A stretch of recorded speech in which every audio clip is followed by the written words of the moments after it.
Hey, what's up guys? Here we are. I'm just gonna do a track prep video of my Focus RS behind me. Got a lot of fun stuff to do, so here we go.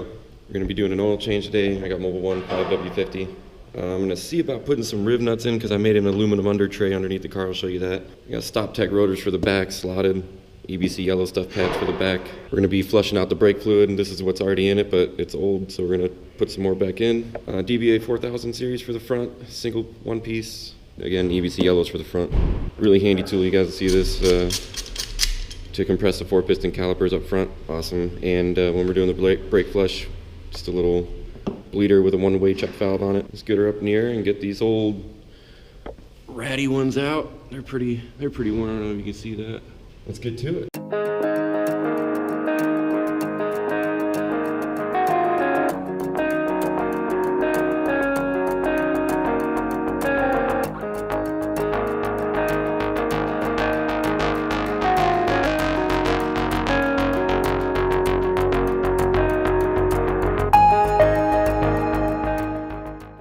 Alright guys, now we've got the car up in here. Let's take a look, see what we got.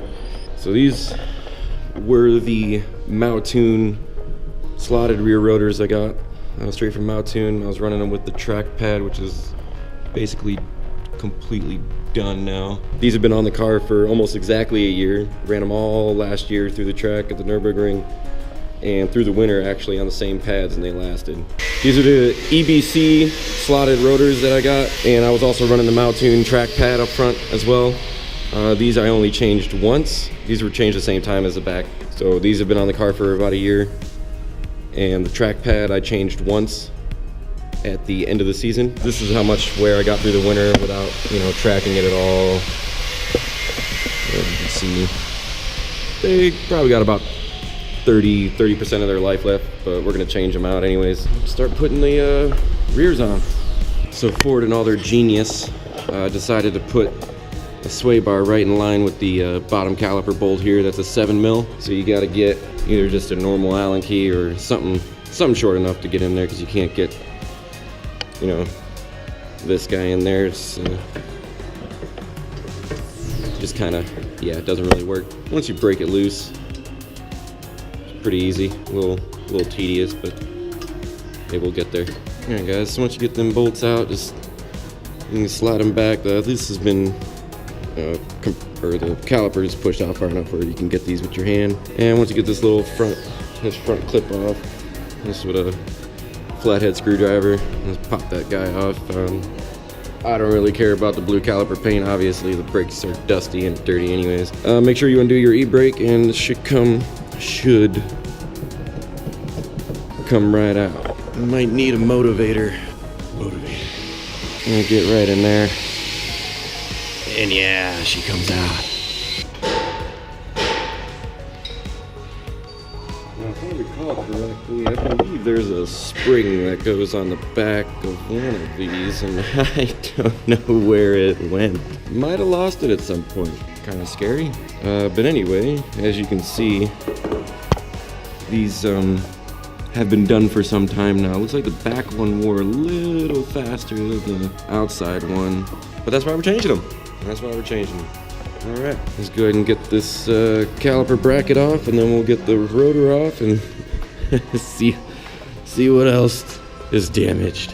And in order to get that back caliper bracket off, you're gonna need one of these looking guys. This is a PX.12, like a torch bit, but the other way. And there you have it. Now we can just pop the rotor off. Oh yeah. Yeah, she was grinding.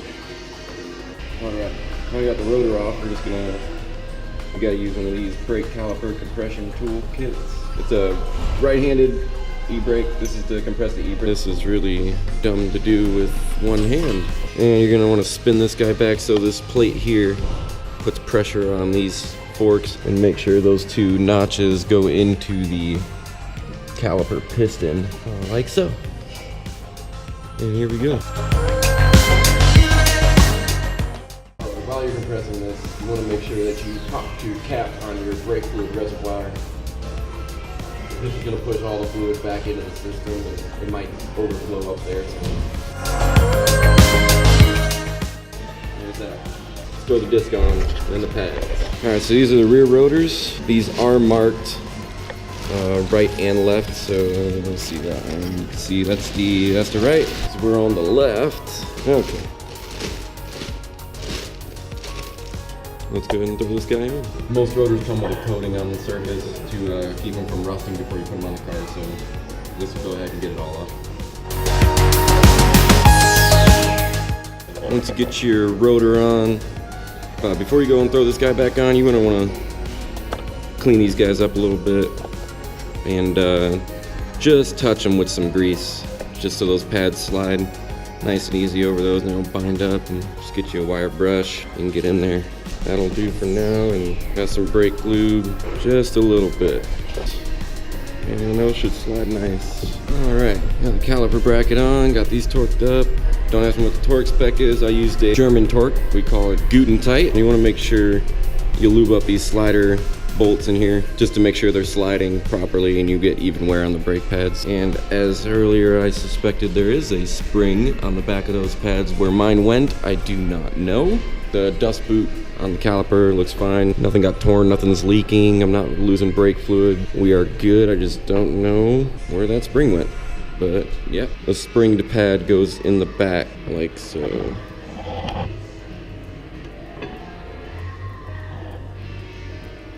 One without the spring goes on the outside. And then you're good to throw the caliper back on. Just make sure you pump the brakes before you go take off, and then you're good on the back, so smooth the front. All right, so the fronts are super easy compared to the back. You got pin, they'll just get knocked out. 13mm bolt in the back here, and you got two 18s to take the whole caliper off, and then the rotor comes off. And when you go to bleed these guys, make sure you bleed both nipples. There is a nipple in the back here, and one on the outside. Let's go ahead and pop this guy off and get ready to put on some new stuff in the front.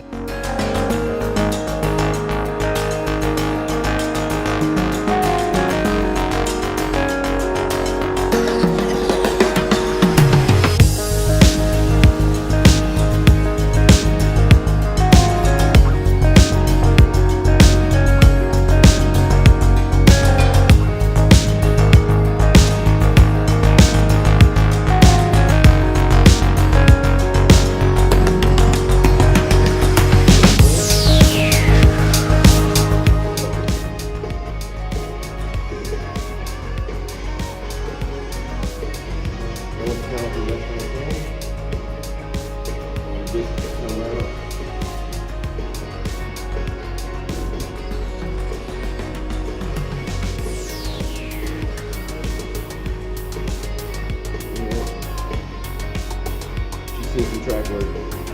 There is one.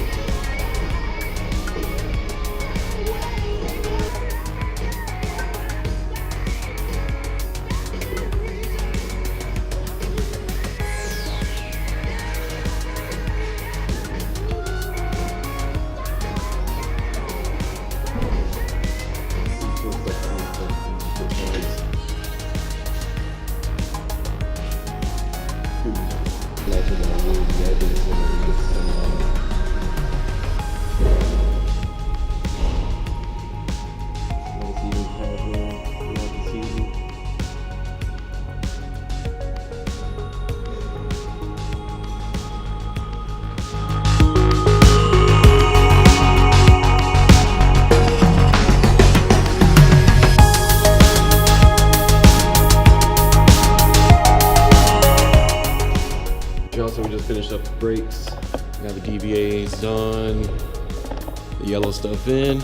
I greased these pins up. They were kind of stuck from the winter. Got the stop techs on. I was gonna do a quick oil change, flush some brake fluid. There we go, let's do it.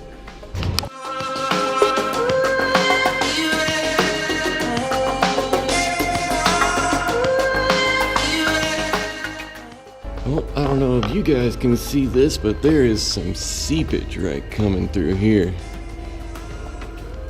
I believe I have the infamous front cover seal after my head gasket recall was done over a year ago. You can see the stain here. That will be being taken to Ford to get that done. This is not tuned. This is bone stock. The only thing I've done is put an oil cooler on. Good to know. All right, so first thing you want to do is open up that brake fluid reservoir in the front. 10 mil for the back, 11 mil for the front on the RS. Just crank her open.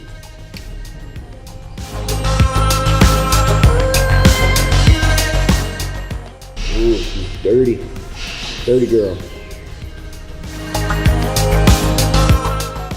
Once you got a good amount of fluid in there, you got to close her back up. We'll top her up and continue on the other side. Alright guys, now we're on the front. Take the back too. Now we're going to do the front. Now remember there's 2 liter nipples on this one. There's one on the outside and one on the inside. Make sure you top up your reservoir before you go and start fluid. So dump it out, top it up again, and do the outside. Once you've bled all 6, so 2 in the back, 4 in the front, after you top up the brake fluid, just go ahead and give the pedal a few good pumps and make sure there's no air in the system. If your foot starts moving down, there's air. Pedal should feel super firm. I think we're good. Ready for the ring.